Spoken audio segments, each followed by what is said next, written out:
Hola, ¿qué tal? ¿Cómo están todos? Espero que estén todos muy bien. Esta es una charla, una conferencia, gracias al Departamento de Cultura AMIA, que voy a brindar especialmente sobre la temática que tiene que ver sobre la situación de la expulsión de los judíos de España y en el año 1492 y su inserción, de alguna manera, en el continente americano, en nuestro continente en general. Esta charla no es una casualidad, no es casual que la hayamos hecho en este momento.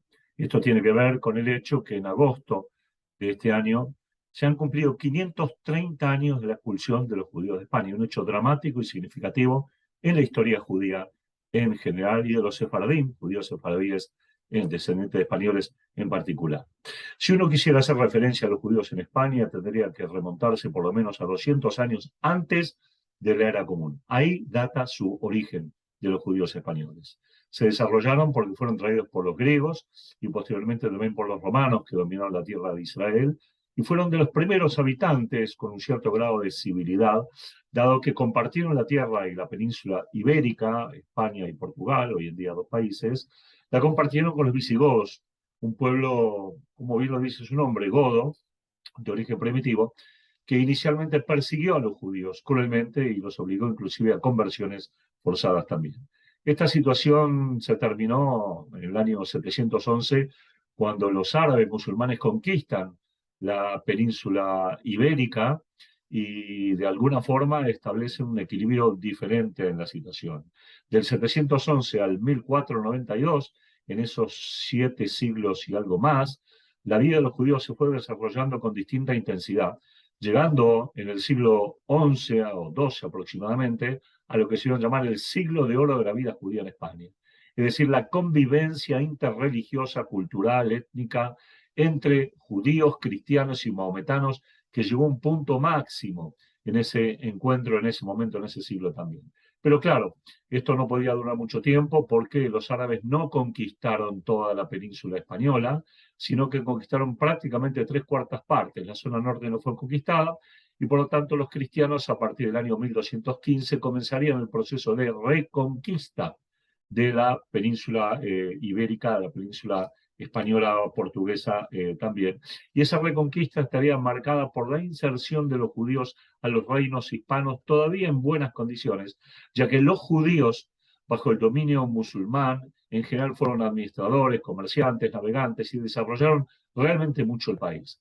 Pero los españoles tenían otro objetivo. El objetivo era que, al no ser España un país como lo es hoy, de alguna manera, hasta por ahí no más, porque hay movimientos separatistas, evidentemente los españoles usaron la religión católica para ser el cemento que amalgame a los distintos reinos, Navarra, Castilla, Aragón, otros reinos más, que evidentemente luego formarían el reino de España y de Portugal más adelante también. Y esto el catolicismo lo aplicó obviamente tratando de que se hiciera el símil España igual católica. No había posibilidad de que haya otros habitantes que no estuvieran sometidos a la ley y al dominio de los reyes hispanos en la medida que iba avanzando la reconquista y los musulmanes iban retrocediendo, cosa que finalmente terminaron de hacer el 3 de marzo de 1492, cuando los reyes Fernando e Isabel conquistaron completamente la península ibérica y echaron a los moros. Pero antes de esto nos tenemos que referir a un año que ha sido un año clave para los judíos en España. Me refiero al año 1391, porque en el año 1391 hubo una serie de olas de ataques judeofóbicos, antisemitas, violentos contra los judíos por su religiosidad, especialmente en Sevilla, aunque no únicamente en Sevilla.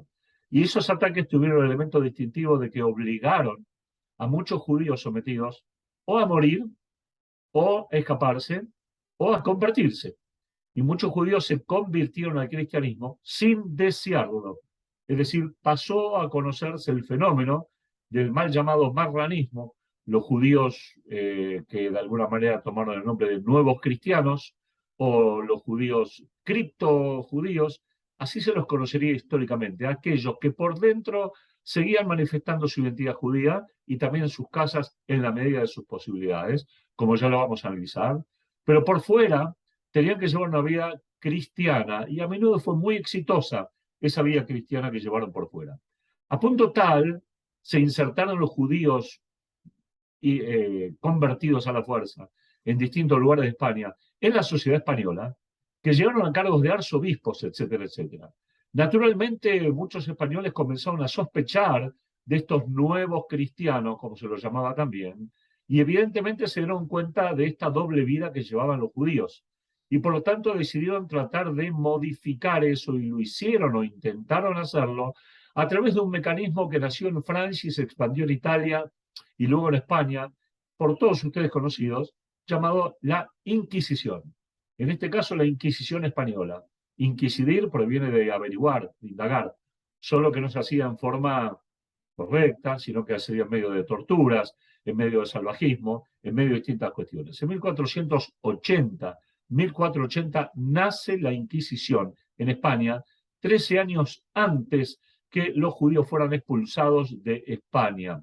Y la Inquisición en España va a terminar, va a ceder recién en el año 1834, cuando los judíos van a empezar a poder volver a España libremente. Hasta ese entonces, los pocos judíos que quedaban en España eran judíos, criptojudíos, judíos cristianos, marranos, como mal dijimos, también en la zona de Palma de Mallorca, abundaban, hay todavía restos, indicios de esto.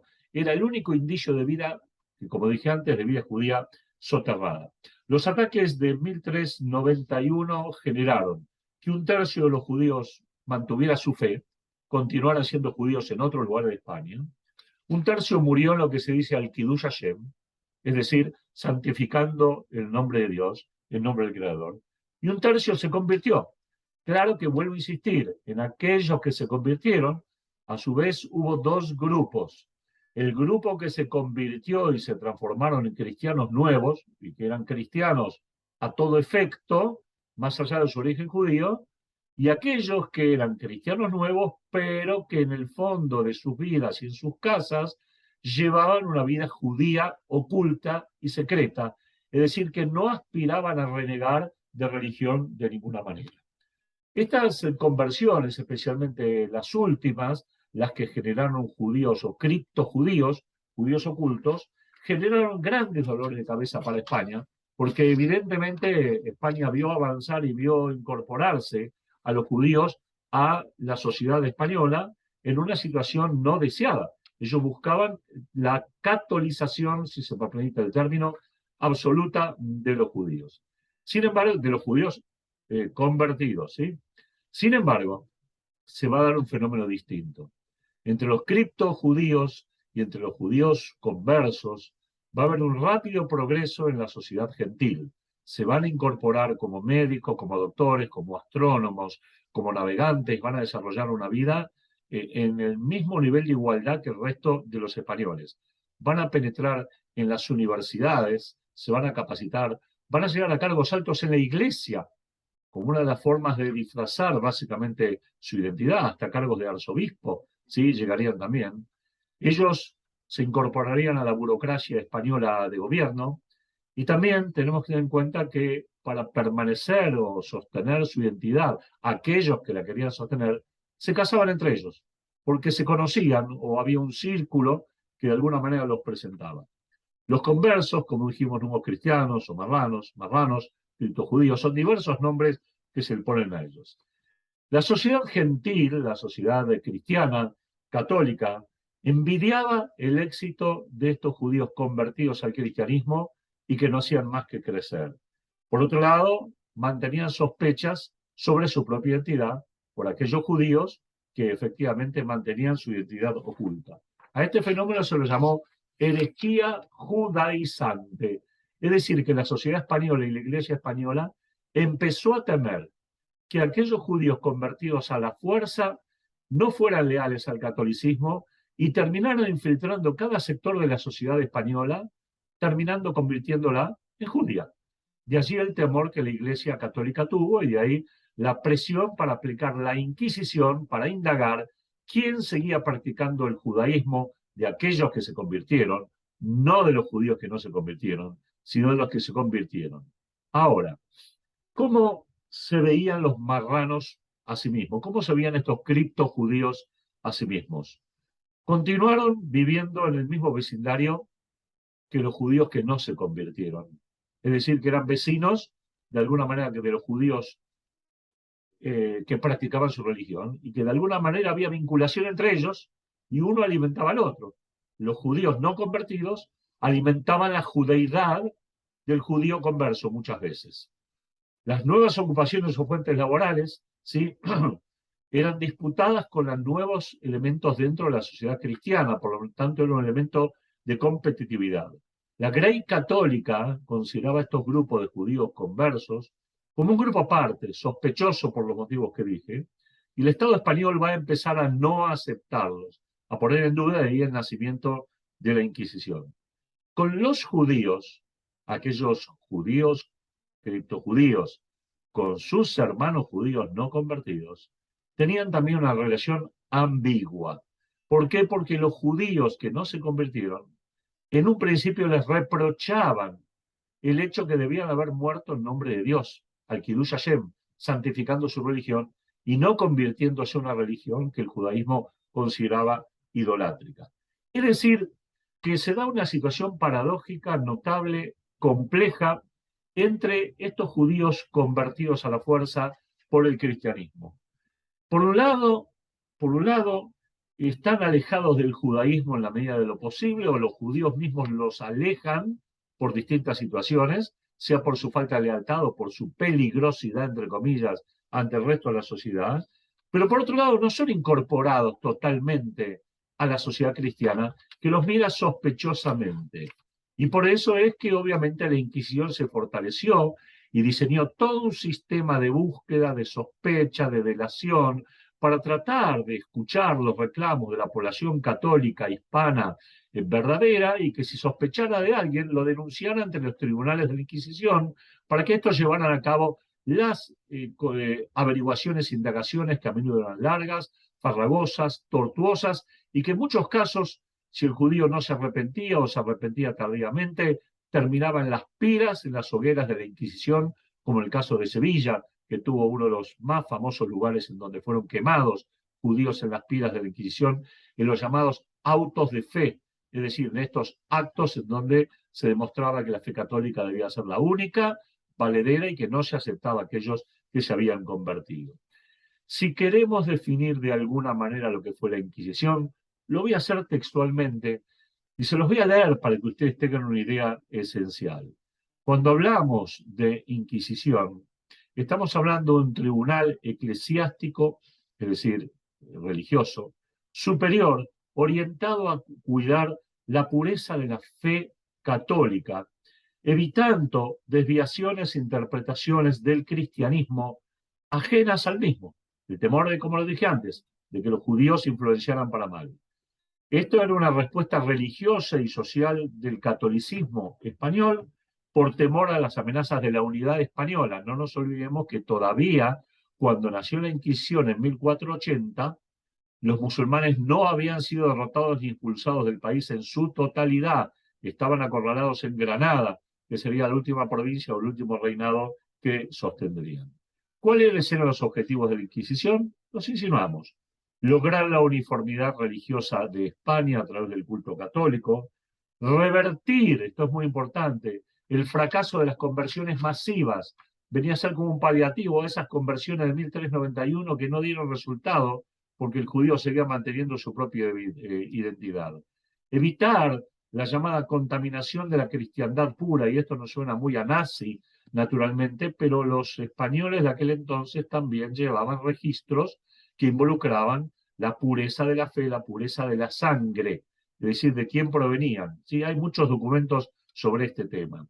La Inquisición del Santo Oficio, como ya lo dije, persistió en Francia, nació en Francia y en Italia, y todavía persiste hasta el día de hoy, inclusive en el Vaticano, pero con otras funciones diferentes a la persecución, sino al cuidado de los valores de la fe cristiana, sin perseguir a otros cultos religiosos. La Iglesia, con la Inquisición, se proponía vencer antes que convencer, y por eso apelaba a los tribunales inquisitoriales, los potros de torturas más salvajes contra aquellas personas que terminaban confesando cualquier cosa. ¿Qué prácticas judías eran denunciadas para sospechar de una persona que vestía como un español de la calle y que no sabemos si era hebreo o no era hebreo, más allá del conocimiento de algunos vecinos del lugar. Bueno, se detectaba a los judíos convertidos y que eran criptojudíos, o sea, judíos ocultos, por la creencia que muchos de ellos sostenían en alguna discusión sobre el Mesías. Es decir, la insistencia de alguna persona hablando de que el Mesías no llegó, ya era un indicio de que esta persona podía ser judía. Porque cualquier buen católico tenía que creer que el Mesías sí llegó. Y eso es un dato muy importante realmente a tener en cuenta. ¿Sí? Muy bien. Por otro lado, la observancia del Shabbat. El cripto judío cuidaba el Shabbat, pero a puertas cerradas, los postigones, las ventanas cerradas completamente. Y esto era raro para un país como España, en donde el calor en verano y en primavera es sumamente intenso, que los días viernes hubiera postigones de madera a las ventanas cerrados. Esto ya era un indicio de que había probablemente adentro marranos o criptojudíos que evidentemente encendían las velas sabáticas. Y por lo tanto ya al tener un día viernes los portones cerrados, ya podía ser un indicio que en esa casa había que buscar a alguien que sea de origen judío. Muchos criptojudíos trataban, porque no siempre lo podían, de no trabajar en Shabbat. Es decir, no podían siempre cuidar el Shabbat con los rezos habituales, con la lectura de la Torá, porque ese era un indicio que los podía delatar, pero sí trataban de abstenerse de todo tipo de labor superfluo, todo tipo de labor que no fuera necesaria realizarla en Shabbat. No se abstenían de hacer también lo que llamamos hasta el día de hoy un kiddush, la santificación del Shabbat a través de la toma de vino, ¿sí? La recepción del mismo. También esto era un elemento que probablemente pudiera delatarlos. La producción de cierto vino, ya que el judío tenía que tomar del propio vino que producía, no podía tomar de un vino de otro culto. Hasta el día de hoy se mantiene esto. El ver quizás o denunciar a una persona con la cabeza cubierta, de día no andaba con la cabeza cubierta porque de día, si andaba con la cabeza cubierta, podía ser detectado y sospechado de ser alguien que tuviera prácticas judías. Entonces, obviamente, en su casa posiblemente sí tuviera la cabeza cubierta. En lo que tiene que ver con la dieta kasher, con la comida apta para ser consumida por los judíos observantes, les fue muy difícil a los judíos perseguidos por la Inquisición cumplir el kasher. A menudo lo que ellos hacían eran dos cosas. Por un lado, no comían cerdo, que está prohibido completamente por la ley hebrea, y eso era fácil de abstenerse de hacerlo. Y por otro lado, trataban de no mezclar carne y leche, que también la Biblia lo ordena. Pero no podían tener la capacidad de faenar en formato tal como lo requiere el culto judío, el formato kasher, lo que llama la shejitá, y por lo tanto consumían carne que no era faenada de acuerdo a los rituales específicamente de judíos. En Pesaj, la Pascua judía, en lugar de pan, elaboraban lo que se llama una matzá, lo que se llama el pan ácimo, y lo hacían en forma casera en los hornos de su casa. Esto también algunas veces los delataba también ante los tribunales de la Inquisición por cierto humo que salía en algunos días determinados, o por la cocción de cierta galleta determinada que era muy distinta al pan común que se hacía en aquellas circunstancias. Y otra cuestión que los judíos trataban de no renunciar, en este caso vuelvo a decir, los criptojudíos trataban de no renunciar, era la circuncisión, que es la marca del pacto inicial que Dios sostuvo con Abraham y con todo el pueblo hebreo, y por lo tanto no estaban dispuestos a renunciar básicamente a esta cuestión. El periodo, la Inquisición, como dije antes, tenía procedimientos, un periodo de gracia, que era un mes de autodenuncia, donde él podía autodenunciarse y tener un destino más leve, la denuncia por parte de los vecinos, la inversión de la carga de la prueba, o sea, demostrar que era inocente y no culpable, las delaciones anónimas que venían de distintos lugares también. En la instrucción del proceso inquisitorial se escuchaban las denuncias, el delator juraba decir la verdad acerca del denunciado, se traían pruebas, otro tipo de elementos, y se abría lo llamaba un sumario teológico también. Luego, si se comprobaba todo esto, que él tenía prácticas judaicas, venía un pedido de arresto, un pedido de confesión por voluntad propia, aislamiento en prisión y finalmente la muerte en lo que llamamos el auto de fe. En lo que tenía que ver con la tortura, ya dijimos que la horca, el garrote, la brasa, el caballete, el suplicio, el agua eran todos elementos vinculados a las formas de la Inquisición. Pero para no extendernos en la Inquisición y el hecho de decir que los judíos fueron expulsados de España en el año 1492, en agosto de 1492, sí, luego del fracaso esencialmente de la Inquisición, por eso fueron expulsados, tenemos que entender también que muchos de estos judíos llegaron a través de Portugal al continente americano.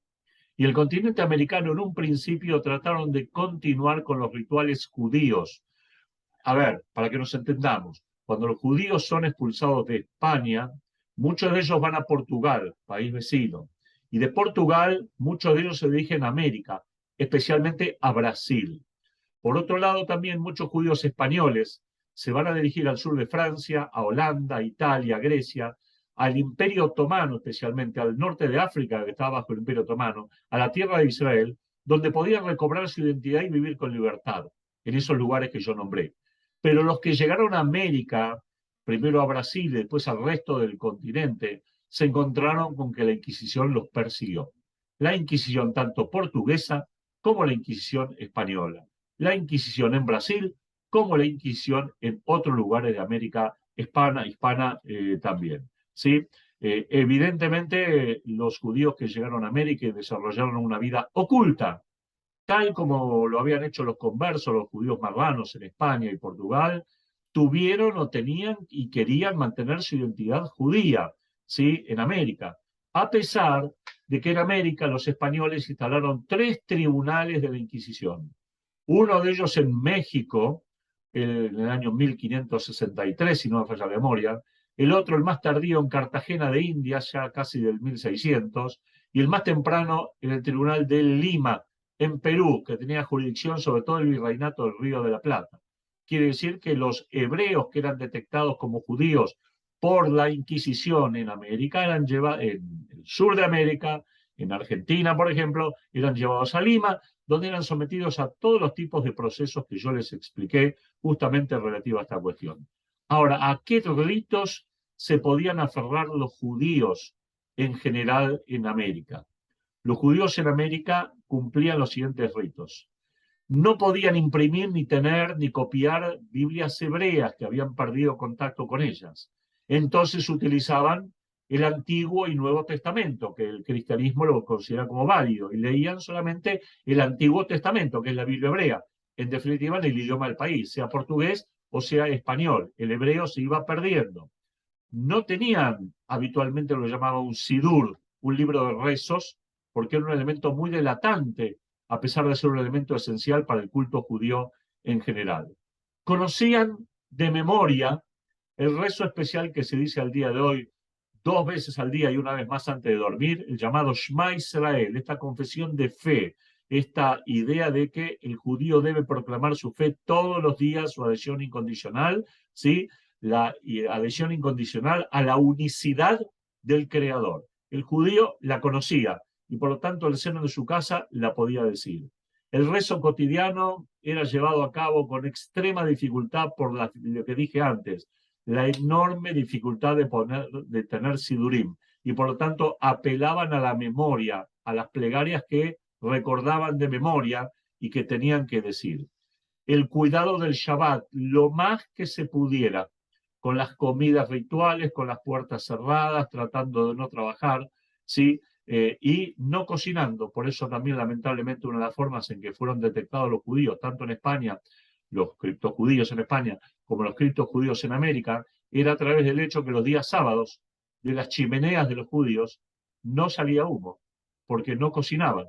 No se puede hacer arder fuego en Shabbat, y por lo tanto se abstenían de cocinar. Ese era un síntoma por el cual podían detener y ya hostigar al judío.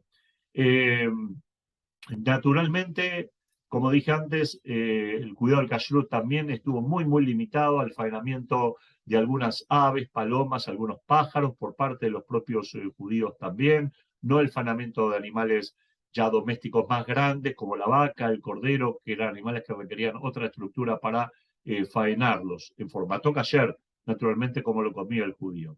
Los Maxorim, o sea, el libro de rezos de Rosh Hashanah y Kippur, y de Sukkot y de las fiestas, los Sidurim, el libro de rezos cotidiano, y los Talmudim, el Talmud para estudiar, eran poquitísimos. Y por lo tanto esto llevó a un empobrecimiento notable de la vida judía observante. Quedaron retazos de esa vida judía.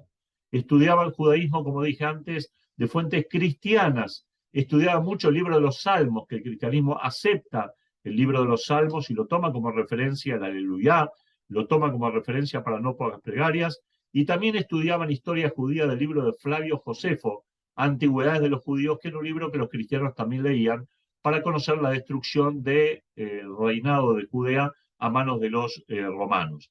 Es decir, buscaban de alguna manera la forma que sea de encontrar esta situación. Se ha encontrado en América un mini sidur, un libro de rezos de 12 páginas, que evidentemente habían codificado pedazos de sidurim de diversa índole y habían armado un sidur de 12 páginas, algo que era literalmente imposible de tenerlo por escrito. Y mantenían lo mismo que en España, se casaban entre ellos. Algunos aspectos más del Shabbat, que es importante ya que los judíos conversos trataron, los judíos, perdón, que debieron ser criptojudíos acá en el continente americano, dado que en un principio no los obligaron a convertirse, después sí, estos judíos debían cuidar el Shabbat, dado que el Talmud dice que cuidar el Shabbat equivale a observar todos los preceptos de la Torá, y por lo tanto hacían mucho hincapié en el cuidado del Shabbat, aunque, como dije antes, no se podía cuidar al detalle. La Inquisición dio distintas órdenes y distintas formas de detectar cómo los criptojudíos cuidaban el Shabbat en América, al igual que en España. Por ejemplo, los judíos usaban ropas limpias, porque el Shabbat hay que usar ropas diferentes a las ropas habituales de las semanas. Cambio de manteles en las casas, eso ya era sospechoso. El encendido de mayor cantidad de luminarias, de velas, ya era también un elemento sospechoso, porque entre esas velas podían estar las dos velas sabáticas, ¿sí? Para recibir el Shabbat. ¿Sí? El hecho, como comenté antes, de no arderá fuego el Shabbat. Los negocios abiertos a medias, mediante triquiñuelas diferentes para tratar de cerrarlos antes, es decir, que era muy difícil que no pudieran no trabajar básicamente en Shabbat, ¿sí? Y las dificultades también de proveerse de un vino propio, también hecho por los propios judíos también, que era un elemento detectado y que era un elemento evidentemente contundente para probar que el judío o que esa persona era judía. Con el kashrut, las acusaciones que había también para detectar a los judíos americanos era de quitar el tendón a la carne que consumían, porque hay un precepto de la Torá, uno de los primeros que aparece en la Torá, que hay que quitar el nervio ciático, por motivos que ahora no vamos a ahondar. Hay que quitar el nervio ciático y el cuarto trasero del animal para no consumirlo. ¿Sí? Estos procesos en especial se llevaron a cabo en México con mucho más celo que en el resto del continente. El tribunal el tribunal de la Inquisición que indagaba a los judíos, pedía instrucciones a Perú, a Lima, acerca de cómo saber o cómo dar o sacar instrucciones o distintos elementos para detectar a los judíos y saber cómo actuar con ellos. Se invitaba a los cristianos a las casas, ¿sí? Y se diferenciaba la vajilla de uno y otro. Este era un elemento que también podía llevar a la sospecha del hebreo, comer en vajilla diferente también. Y como dije antes, la yejitá, la matanza y el faenamiento ritual era muy primitivo, muy escaso, pero también permitía que los judíos pudieran cumplir el kasher, pero a su vez podían ser detectados por lo mismo. Una festividad que los judíos trataban en América en general de festejar, mientras tenían que llevar a cabo esta vida subterránea, después vamos a calificar un poco más este aspecto, era que los judíos cuidaban la fiesta de Purim, el mal llamado carnaval judío, que para los judíos festejar Purim en sus casas era como una especie de venganza por todo aquello que se les hacía, por toda la identidad que se les reprimía. Entonces en Purim estaban más alegres que nunca, tomaban más bebida que nunca, se disfrazaban en sus casas más que nunca. Difícilmente podían leer la Megilá, el libro de Esther, porque no siempre tenían rollos consigo, o los perdían, o eran secuestrados y no podían imprimir. Evidentemente no podían imprimir, no podían obtener lo mismo. También el problema con Purim es que habían perdido noción del calendario y no siempre sabían qué día caía exactamente, sobre todo porque el calendario hebreo, cada 7 años se le agrega un mes y por lo tanto evidentemente había ahí algún problema para determinar si era un año embolismal, es decir, un año por un mes agregado o no. ¿Sí? Algunos dicen que aprendieron a festejar Purim de alguna lectura del libro de Flavio Josefo también, pero esto no está comprobado. Los judíos, aún que trataban de ocultar su fe, cuidaban en la medida de lo posible los 4 ayunos vinculados a la destrucción del templo de Jerusalén. Pero otra vez nos encontramos con el problema que lo tenían que más o menos hacer en una fecha orientativa porque no había un calendario como hoy en día, un calendario que conocemos, un calendario cercano. No existía y por lo tanto tenían que hacerlo de una manera un tanto más solapada, ¿sí? Ayunaban en general para salvarse de alguna calamidad. Esto ya está escrito en el Talmud, que cuando una calamidad azota a los judíos, el ayunar es un indicio para tratar de que Dios quite esa calamidad de encima. Los judíos ayunaban, buscaban de que sea en fechas cercanas, orientativas, a los días de duelo dentro del judaísmo. En Yom Kippur, más o menos como caía en una época cercana a Rosh Hashanah, de la cual tampoco sabían muy bien el origen, trataban de cuidar el Yom Kippur, no comiendo, no bebiendo, no teniendo relaciones maritales, no utilizando ningún tipo de perfume, y inclusive, miren ustedes, si iban por la calle, para que no descubrieran o sospecharan que fueran judíos, llevaban un mondadientes, un escarbadientes en la boca, en señal de que se estaban limpiando los dientes, pero en realidad eso era como un símbolo para tratar de ocultar su judeidad, por las dudas por cualquier cuestión. La fiesta de Pesaj se festejaba con un solo seder. No había 2 sedarim como hoy en día en la diáspora, sino que había un solo seder para hacerlo, una sola cena pascual. Se intentaba de todas maneras cuidar los 8 días de la festividad. Los 2 primeros son los más importantes, los 2 últimos también, y los 4 del medio se denominan Hol HaMoed, días intermedios, que son algo laborales, pero también son algo festivos. Y por lo tanto había que mezclar las dos cuestiones. No se leía la llamada Agadá de Pesaj, porque prácticamente eran contados con los dedos de una mano los que podían proveerse o tener una Agadá de Pesaj. Tener una Agadá, un relato de la noche pascual, era prácticamente una condena a muerte si lo encontraban en su casa. Y por lo tanto, muchas veces recitaban de memoria lo que se recordaban de la Agadá de Pesaj, que no es muy voluminosa, pero sí es compleja de estudiar de memoria. Sí se comía matzá, como dije antes también, esta práctica se trajo de España y se sostuvo porque podían mezclar la harina sin leudarla, la harina con agua, y en 18 minutos horneaban claramente la matzá, ¿sí? La Inquisición, en los relatos de Pesaj, era comparada con el faraón egipcio, como una forma de entender y de darle un sentido mayor al festejo. Y se cambiaba la vajilla, se usaba otra vajilla de barro, porque en Pesaj está estrictamente prohibido la utilización de la vajilla que se come durante todo el año. En Pesaj no se puede usar y se separa y se usa otra vajilla o se la limpia. Pero como el barro se impregna del sabor de las comidas prohibidas en Pesaj, usaban otro tipo de vajillas. Rosh Hashanah, ¿qué pasaba como era Rosh Hashanah para los judíos americanos?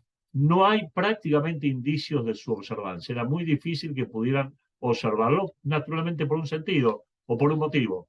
El elemento principal de Rosh Hashanah era el toque de shofar.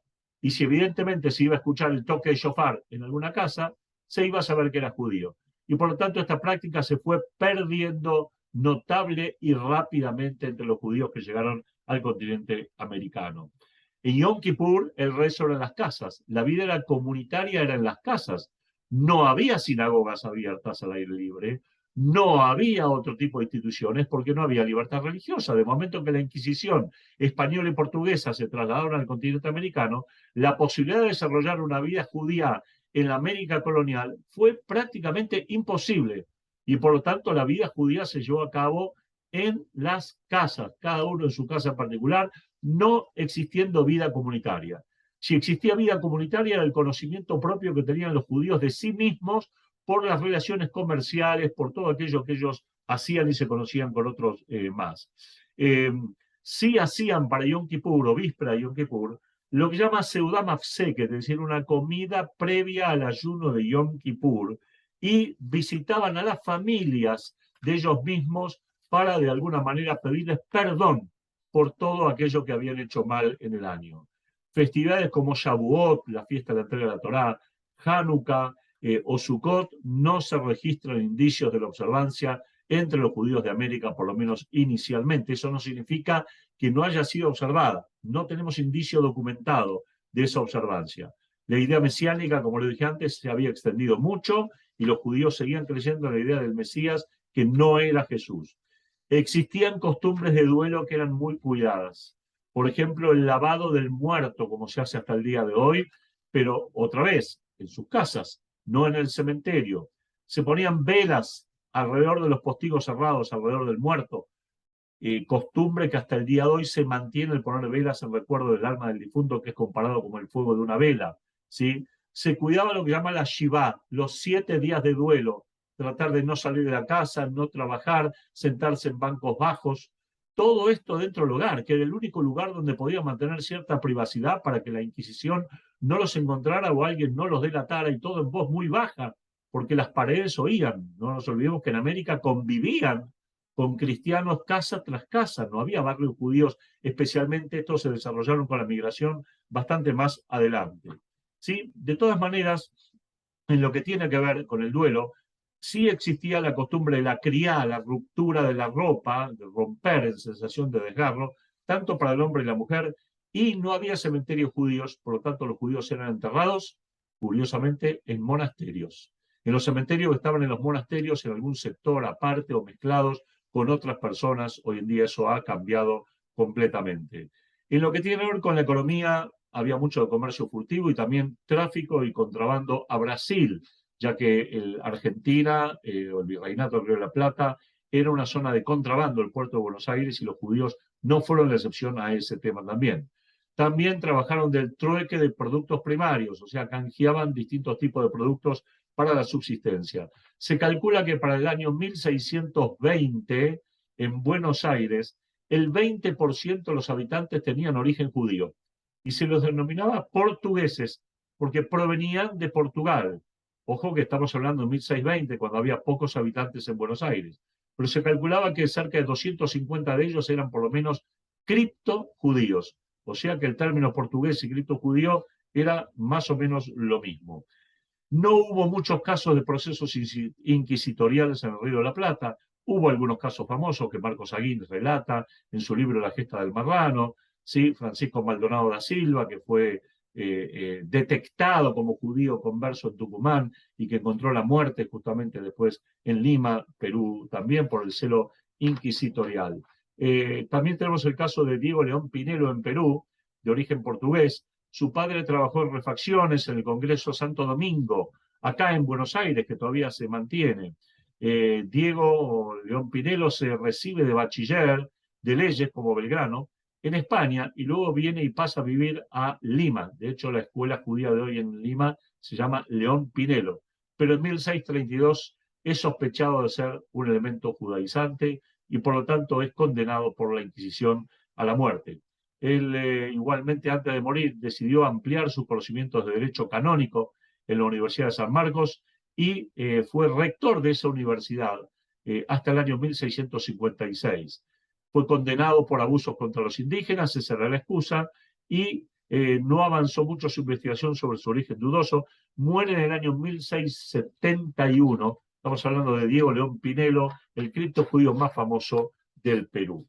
Y para terminar, que tenemos que decirlo también, tenemos que entender que la llegada de los judíos al continente americano, después de la expulsión de España y Portugal, y del resto de Europa, con el correr del tiempo también, de otros países de Europa, se produjo en 4 periodos, o sea que hay 4 épocas de evolución en la vida judía en el continente americano, y su estudio presenta serios problemas por la falta de documentación fehaciente o por la carencia de investigación en distintas etapas, no en todas, pero en distintas etapas. El primer periodo, que lo hemos detallado bastante bien en general para el continente americano, sin entrar en detalles, es el periodo colonial español-portugués, ¿sí? Este periodo de hasta el siglo XVIII, que se mantiene desde el comienzo del descubrimiento de América hasta el siglo XVIII. Después tenemos los primeros asentamientos judíos también paralelamente en estos años en Brasil, en Recife, durante 24 años bajo dominio holandés, y después fueron expulsados por los portugueses, y esos judíos holandeses tuvieron que irse a Nueva York. En aquel entonces se la llamó New Amsterdam, porque ellos eran judíos holandeses, y se encontraron entre los fundadores de New Amsterdam. También esos judíos se fueron a Curazao, se fueron al Caribe y empezaron a poblar o formar las pequeñas comunidades judías del Caribe. Algunas subsisten hasta el día de hoy, otras han virtualmente desaparecido como comunidades judías.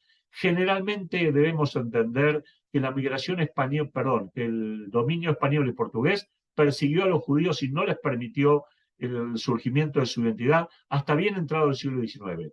A diferencia de las colonias que hicieron los franceses, los ingleses, los holandeses, que permitieron que el judío sostenga vivamente su identidad. Y por eso, como dije antes, en el Caribe tuvieron mucho menos problemas para asentarse, aunque después esas comunidades virtualmente se extinguieron por el retorno de la colonización española y la expulsión de los países europeos, de estos países europeos. Igualmente, como dije antes, vemos judíos que llegan a Estados Unidos e inclusive hasta Canadá, proveniendo ya desde el Caribe.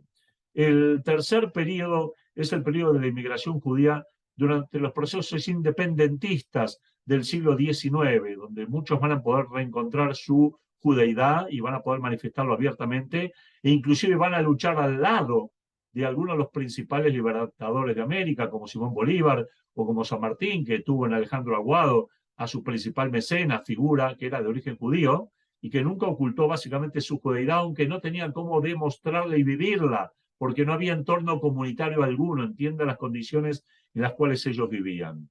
La cuarta etapa es la etapa de los refugiados de la Rusia zarista de fines del siglo XIX, la llegada de los judíos del Imperio Otomano, hasta los refugiados de la Segunda Guerra Mundial, hasta que comenzó la guerra en 1938, y con posterioridad la llegada de judíos en los años 1945, 1950 al continente americano, cerrando los procesos migratorios de una forma u otra. Como dije, en la primera etapa los judíos tuvieron muchísimos problemas porque no hay muchos elementos indicios que hayan quedado para poder investigar.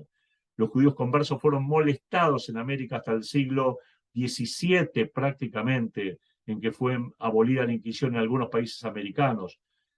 Hablé antes de los tribunales de la Inquisición, no lo voy a volver a hablar ahora, pero fueron más estrictos en algunos casos que los tribunales españoles, aunque sacrificaron menor cantidad de judíos. Los conversos aquí tenían que cambiar de nombre y apellido, falsificar sus actas de nacimiento, esconder los parentescos, la raigambre, porque también hay elementos en los cuales se los podía detectar desde España. Hay muy pocas fuentes para indagar ese primer periodo. El archivo de las actas del Tribunal de Santo Oficio o el archivo de las Indias holandesas. Ahí tenemos algún material que nos indica cómo se desarrolló la vida judía en Portugal, en Holanda y Brasil, y esa conexión que hubo entre Holanda y Brasil en Recife durante 24 años nada más, que fue una vida floreciente, pero por muy poquito tiempo. De hecho, la sinagoga de Recife fue la primera sinagoga en todo el continente y que después se trasladó a los Estados Unidos, donde persiste hasta el día de hoy como sinagoga del movimiento reformista. ¿Sí?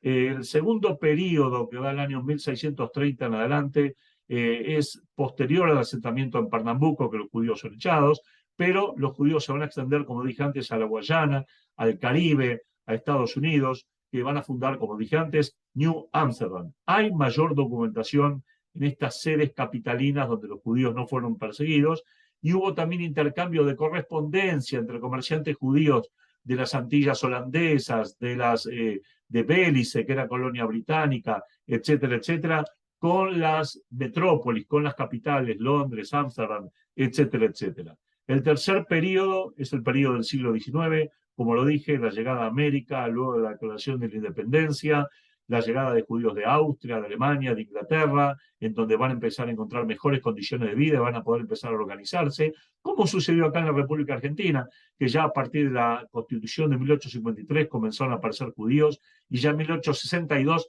se funda la primera comunidad judía en la República Argentina, que es la llamada Congregación Israelita de Buenos Aires, hoy llamada Congregación Israelita de la República Argentina, que es ni más ni menos que el Templo de Libertad, refundado en el año 1932 por judíos alemanes también, pero que se fue fundado en 1862 y después renovado nuevamente en varias oportunidades. Hoy un templo reformista, antes también un templo conservador y demás. ¿Sí? Hay que entender también que la migración a Estados Unidos está muy bien documentada por la llegada masiva de miles de judíos de Estados Unidos, de Rusia a los Estados Unidos en la era de los pogroms. Y en cambio, en Sudamérica la documentación es más pobre, quizá por el temor que tuvieron los judíos de que la iglesia detectara aún todavía documentos en sus hogares, entonces estos desaparecían o eran destruidos, o eran perdidos o se perdían y demás. Muy pocas instituciones judías hubo en el continente americano hasta fines del siglo XIX. Recién a partir de ahí y a principios del XX se van a desarrollar muchas más. Hablé del ejemplo de la Congregación Israelita, también en Buenos Aires, también a fines del siglo XIX, se formó la Congregación Israelita Marroquí, que perdura su sinagoga en la calle Piedras, aunque hoy no tiene uso, pero es una de las más bonitas del mundo y está siendo utilizada como museo. ¿Sí? El denominador común en toda la zona del sur del continente americano fue el desinterés, la desorganización, la falta de archivos documentales de forma completa. Los inmigrantes llegados de Europa Oriental tenían otras necesidades, otros problemas, otras preocupaciones y evidentemente no dejaron demasiados legados documentales de esa época. Y el cuarto periodo, para terminar con la inserción de los judíos en América, tiene que ver con 1880 a 1945 esencialmente. Los investigadores de alguna manera no dominan el idioma yiddish, pero mucha documentación estaba en yiddish, porque los judíos llegaron de Rusia, de Polonia, de Lituania, de Austria, de Alemania, del mundo ashkenazí y también del mundo sefaradí, o documentación en ladino también. No se pudo acceder a mucha correspondencia o intercambio de correspondencia que había entre ellos. En 1940, antes ya estallada la guerra, el 40% de los judíos de toda Latinoamérica vivían ya en Argentina. Y hasta el día de hoy la Argentina es el país que mayor cantidad de judíos tiene de América, sacando Estados Unidos, que obviamente tiene 5 millones y medio. Mucha dispersión, falta de documentación de otros países y un capítulo que merece ser estudiado con mayor profundidad, analizando cada uno de los países en los cuales los judíos pudieron incluirse, especialmente en Colombia, en Venezuela, en Panamá, en Centroamérica, en Brasil, en Argentina, pero eso tendrá que ser ya en otra conferencia, en otra oportunidad, porque se nos acaba el tiempo que se nos ha asignado a este Zoom. Les agradezco mucho la atención a ustedes, espero haber sido de esclarecimiento, perdonen si tuvo que ser muy rápido, pero no tenía alternativa. Muchas gracias al Departamento de Cultura de AMIA por confiarme un tema tan rico, tan interesante, tan cercano a los sefaradíes, pero también tan poco conocido en general históricamente. Que estén todos ustedes muy bien. Hasta pronto.